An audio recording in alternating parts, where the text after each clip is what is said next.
हरे कृष्णा।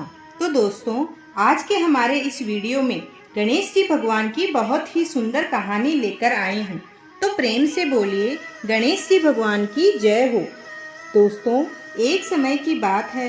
एक गांव में एक दादी और पोती रहती थी, जिन्होंने गणेश जी भगवान की कहानी सुनाने का नियम बना रखा था।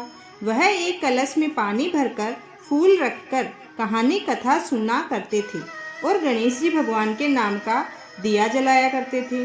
पोती धीरे धीरे बड़ी होने लगी। कुछ समय के बाद पोती का विवाह हो गया। जब वह ससुराल जाने लगी, तब दादी ने उसे एक सिर्फ कलश में जल भर कर दिया और कहा, बेटा, गणेश जी भगवान की कहानी का नियम कभी मत छोड़ना।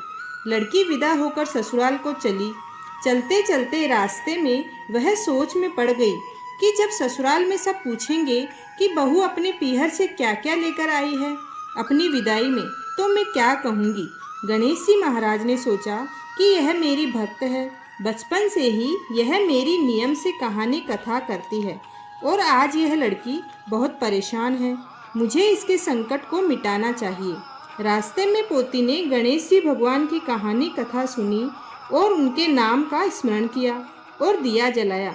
जैसे ही उसने कहानी कथा करके भगवान जी को प्रणाम किया, वैसे ही उसने देखा वहाँ पर हीरे मोतियों का कुंड भर गया है। हीरे मोतियों के बड़े कुंड को देखकर वह लड़की बहुत प्रसन्न हुई। उसने बहुत अच्छे अच्छे कपड़े पहने, खूब गहने पहने और ससुराल के लिए रवाना हुई। यह सब उसके ससुर जी ने देखा। ससुराल पहुंचने पर उसके ससुर जी ने कहा, हमारी बहू तो बहुत बड़े घर की है, बहुत धन धान्य लेकर आई है, कुछ अच्छा सा भोजन बनाओ। सास पड़ोस के घर में जाकर चावल और मूंग लेकर आई और उनसे भोजन बनाने लगी। जब लड़की की सास चावल बनाने लगी तो बहू बोली, माँ जी, मूंग की दाल और चावल मेरे कलश के जल से बनाओ। तभी चमत्कार हुआ। उनकी पूरी रसोई अनाज और तरह तरह के व्यंजनों से भर गई। उसकी सास बहुत प्रसन्न हुई कि मेरे घर में तो बहू के रूप में साक्षात लक्ष्मी आई हैं। उसने अपनी बहू से कहा, आओ बहू, भोजन कर लो। तब बहू ने कहा कि अभी तो किसी ने भोजन नहीं किया है, तो मैं कैसे भोजन कर लूं? और मेरा गणेश जी महाराज की कहानी कहने का नियम है।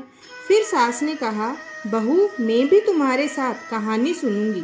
फिर बहू ने कलश में जल भरकर कहानी कहना शुरू किया और घर के सभी सदस्यों ने बहू द्वारा सुनाई गई कहानी कथा सुनी। गणेश जी भगवान की कृपा से उनके घर में धन का भंडार भर गया।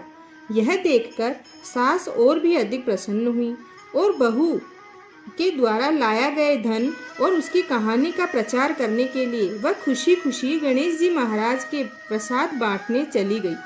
तभी उसकी पड़ोसन ने कहा कि अभी अभी तो तुम बहुत चावल और दाल उधार मांग कर ले गई थी और इतनी सी देर में क्या हुआ कि तुम पूरे गांव में इतना सारा धन बांट रही हो, प्रसाद बांट रही हो। तब उसकी सास बड़ी प्रसन्नता के साथ बोली, मेरी बहू हर रोज गणेश जी भगवान की कहानी कथा सुनती है और कहती है, यह सब उसी कहानी का फल है। यह बात सुनकर पड़ोसन को बड़ी हैरानी हुई। उसने कहा, मैं भी गणेश जी भगवान की कहानी कथा करूंगी। अब पड़ोसन भी नियम से गणेश जी भगवान की कहानी कथा सुनने लगी। कुछ दिनों में ही गणेश जी भगवान की कृपा से पड़ोसन के घर में भी अन्न धन के भंडार भर गए।